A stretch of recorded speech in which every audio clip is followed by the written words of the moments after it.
Alright, I'm back. New video. Here we are. So today I want to do an unboxing. 3 things, all related to one. So, first one I've already opened, and it's like, I better put this back in the box. Just for this video. It is the Shoten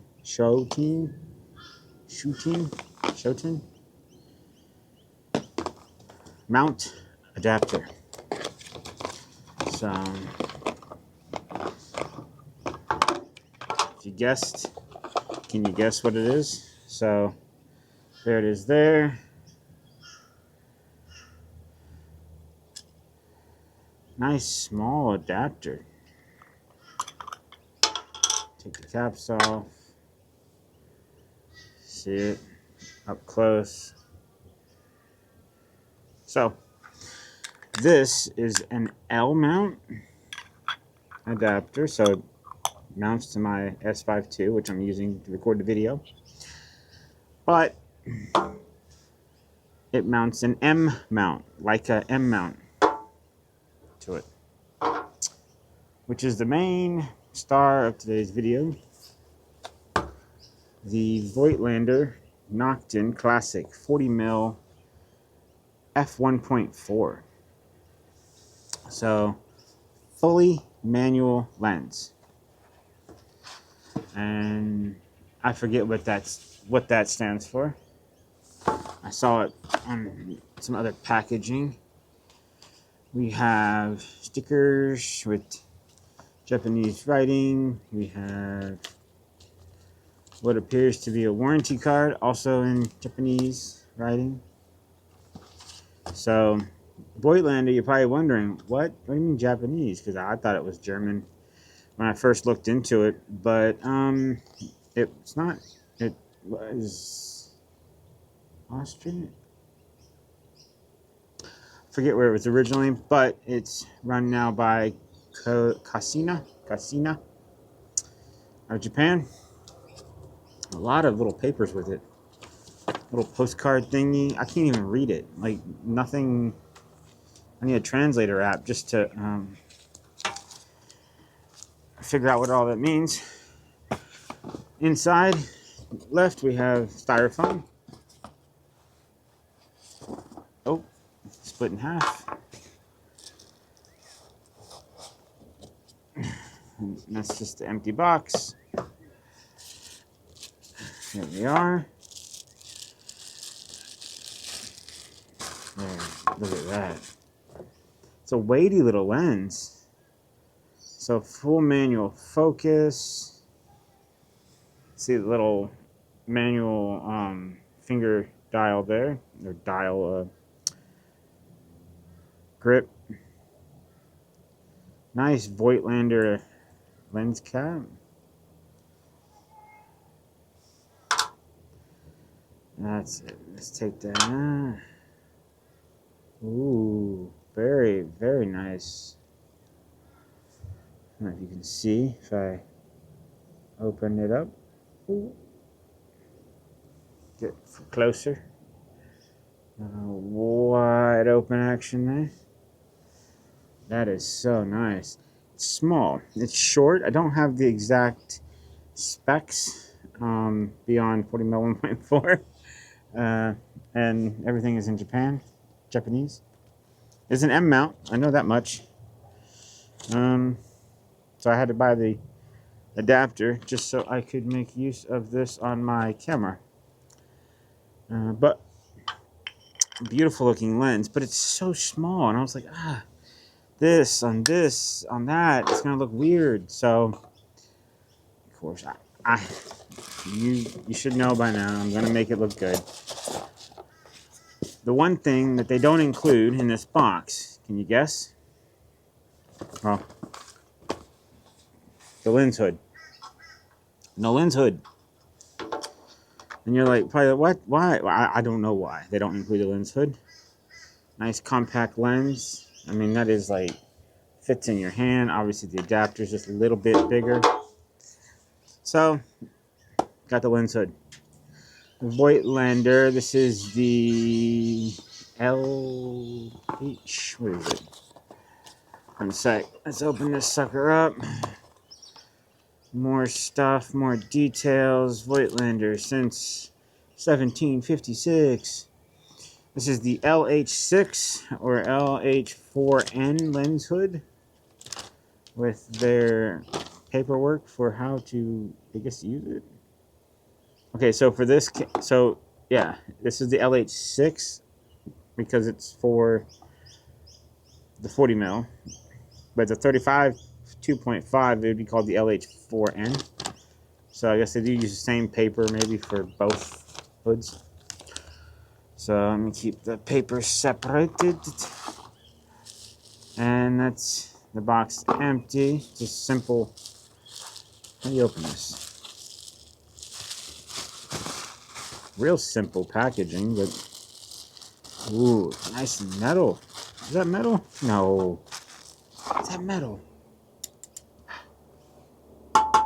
That is a metal lens hood. That is nice. So you can see it right there. LH6. That side says Voigtländer. Look at that. And it's got the flow-through ventilation. Nice. See how to put it on. Let's see. Ooh, just clicks on. What if I... Oh, there. Okay, so there's a black line at the 1.4. It's a white dot. And you match those, twist and lock. Now that looks more like a proper lens. Look at that. Now I'd love to like put it on the camera and show you and all that, but then well, I couldn't be recording the video. So there's my new toys. Definitely cool lenses. Let me see. Let me do some due diligence and get some actual details that I should have had that I didn't have. Because I was so excited to open this. Now let me just get the details for you. We're going to fast forward. All right.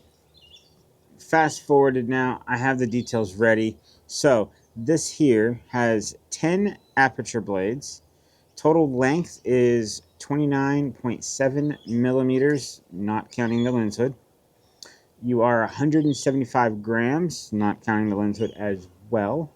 Technical specifications, obviously told you 40 mil, f1.4 at its widest, f16 at its narrowest. You have 7 elements in 6 groups. Angle of view is at 56 degrees. Now, I'm going to discuss this for a second. I have been shooting a lot with my 50 mil, and I've been shooting with 20 to 60, but more on the wider side. And I was torn between getting a 35 and a 40 mil when I saw this. And I realized through, when I was at work, testing out the Ricoh GR3X. I haven't done any videos with it because I haven't taken it out anywhere. It's not mine, it's at work. But that 40 mil was wider, obviously, than the 50 mil. But it gave me that extra width I wanted. But not super wide like the 35 is. The only drawback, initially for me, is the fact that this has a minimum focus distance of 0.7 meters. A standard 35 will be anywhere from 0.5 to, I know the Lumix one is down at 0.3, I think, meters minimum. But, I mean, come on, you can't. I actually have some close focus rings on the way, just so I can try to do some close focus shots with the 40 mil for that nice aspect ratio. I know I'm going to lose my infinity distance, so I can't use it all the time, but it's going to be something I think that will be nice. There is 2 different styles for this lens, though. So this is the Noctin Classic 40 mil 1.4 from Voigtländer. There is a single coating and a multi-coating lens. This is the multi-coated. So the single coated, I believe, has a little bit more flares, a bit more highlights and stuff. This will maintain a lot of that, if I remember correctly. But yeah, I'm excited. So get ready. You're gonna see. By this time, I should have been out with this. By the time I finish editing this video, it's mostly going to be a one take. But just wanted to come on here and talk about this bad boy. And I will put some photos up now that I've taken with this. Surely I've gone out with this thing. It's so nice. Look at that, even just all built. How cool is that? I love it. It's weighty. It's going to be great. I already had the L bracket on the S5 too, so I had this nice balance between the body and the lens, hopefully. But we'll find out. Let me know. I can do a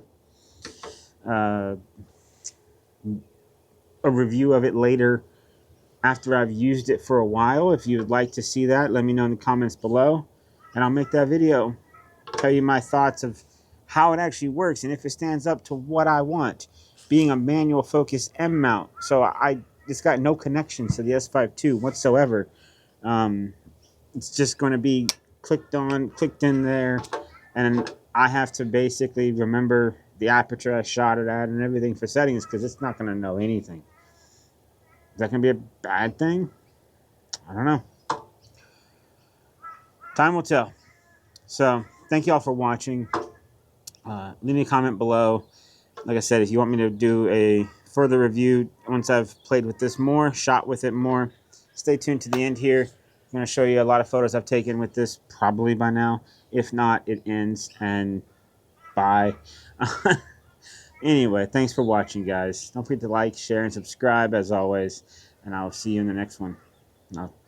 Bye.